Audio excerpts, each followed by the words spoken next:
BRICS के बाद Greece पहुंचे प्रधानमंत्री मोदी ने बढ़ा दी तुर्की की सांसें। ग्रीस गए और तुर्की की मौत का सामान पकड़ा दिए प्रधानमंत्री मोदी। भारत ने खोज लिया यूरोप में घुसने का न्यू गेटवे। अब एक साथ भारत का चीन तुर्की पर वार। जी हां दोस्तों, ब्रिक्स दौरे के बाद जब प्रधानमंत्री मोदी ग्रीस का दौरा करने के लिए रवाना हुए, तब जैसे जैसे उनका जहाज ग्रीस की ओर जा रहा था वैसे वैसे तुर्की की धड़कनें बढ़ रही थी। लेकिन इसके साथ ही यह दौरा ऐतिहासिक भी था। दोस्तों, प्रधानमंत्री नरेंद्र मोदी ग्रीस के दौरे पर जब पहुंचे, तब एथेंस पहुंचने पर ग्रीक विदेश मंत्री जॉर्ज गेरापेट्रिटिस ने हवाई अड्डे पर गर्मजोशी से उनका स्वागत किया। दोस्तों, यह दौरा ऐतिहासिक भी था क्योंकि यह पिछले 40 सालों में किसी भारतीय प्रधानमंत्री की यूनान की पहली ग्रीस यात्रा है। इससे पहले इंदिरा गांधी बतौर भारतीय प्रधानमंत्री 1983 में ग्रीस दौरे पर पहुंची थी। लेकिन दोस्तों, प्रधानमंत्री मोदी का यह दौरा काफी अहम हो गया है क्योंकि इस दौरे में भारत और ग्रीस के बीच कई ऐसे समझौते हुए हैं जिन्होंने चीन और तुर्की की खटिया खड़ी कर दी है। दोस्तों, बताया जा रहा है कि प्रधानमंत्री मोदी के दौरे पर भारत और ग्रीस ने कई महत्वपूर्ण समझौते किए हैं। इसमें ग्रीस के बंदरगाह के इस्तेमाल का भी एक अहम समझौता शामिल है। अगर भारत और ग्रीस के बीच इस बंदरगाह के इस्तेमाल वाला समझौता हो जाता है तो यूरोप के बाजारों का सीधा एक्सेस मिल जाएगा। दोस्तों, भारत अभी तक ईरान में स्थित चाबहार बंदरगाह के जरिए यूरोपीय बाजार में अपने पांव पसारने की तैयारी कर रहा था, लेकिन अमेरिका के प्रतिबंध और अजरबैजान जैसे देशों के होने के कारण भारत जो नॉर्थ साउथ ट्रांजिट कॉरिडोर के रास्ते यूरोपीय मार्केट तक पहुंचना चाहता था, वह सपना फीका पड़ता नजर आ रहा है क्योंकि north south transit corridor project Azerbaijan के बाकू शहर से होकर गुजरता है।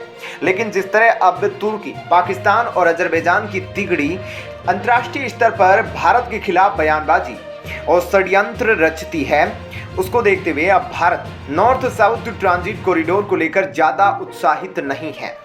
और इतना ही नहीं दोस्तों, अब भारत और ग्रीस रक्षा सहयोग पर भी तेजी से काम कर रहे हैं। संभावना जताई जा रही है कि सितंबर में भारत में होने वाले एक बड़े युद्धाभ्यास में शामिल होने के लिए ग्रीस के F-16 लड़ाकू विमान भारत का दौरा करेंगे।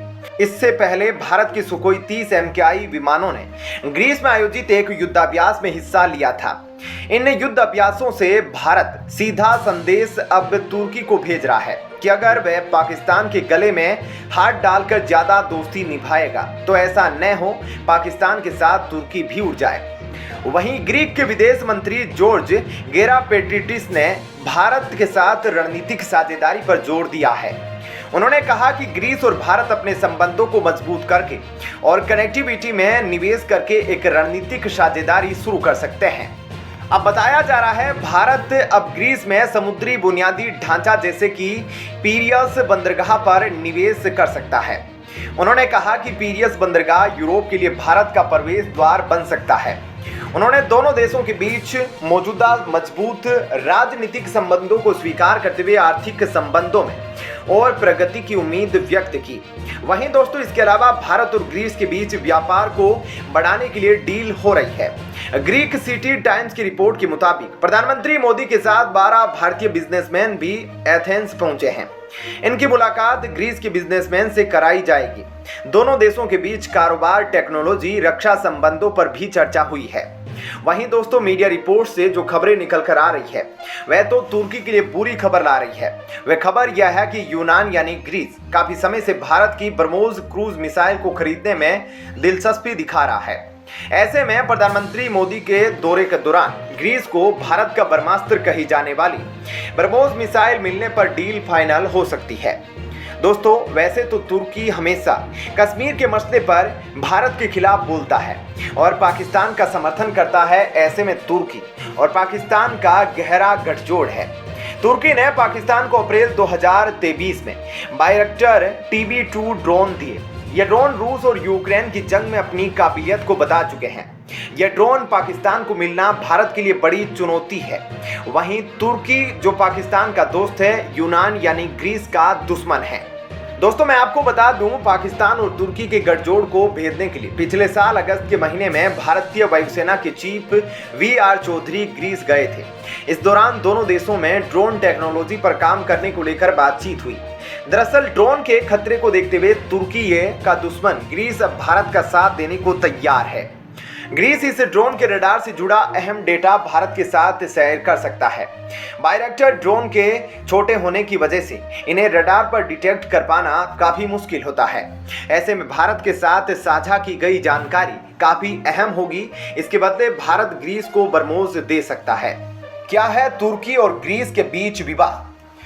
दोस्तों, एजियन सागर भूमध्य सागर का एक भाग है जो पश्चिम में ग्रीक प्रायद्वीप और पूर्व में एशिया माइनर के बीच स्थित है। इस एजियन सागर को लेकर ग्रीस और तुर्की के बीच तनातनी चलती रहती है।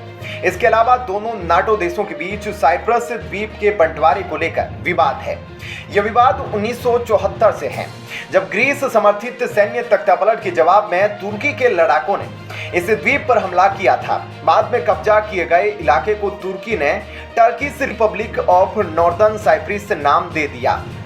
दोस्तों, तुर्की के देश बनने से पहले भी यूनानियों और तुर्कों के बीच दुश्मनी का एक लंबा इतिहास रहा है। इस मुद्दे पर भारत ने हमेशा ग्रीस का साथ दिया है। वहीं ग्रीस भी कश्मीर मुद्दे पर भारत का समर्थन करता है। ग्रीस यूएनएससी में भी भारत की स्थायी सीट का पक्षधर है। अब दोस्तों, भारत की बरमोज कितनी खतरनाक है यह तो पूरी दुनिया जानती है। विश्व के 10 से अधिक देश भारत और रूस द्वारा निर्मित ब्रह्मोस मिसाइल को खरीदने की रुचि दिखा चुके हैं और भारत कई देशों को यह मिसाइल दे चुका है।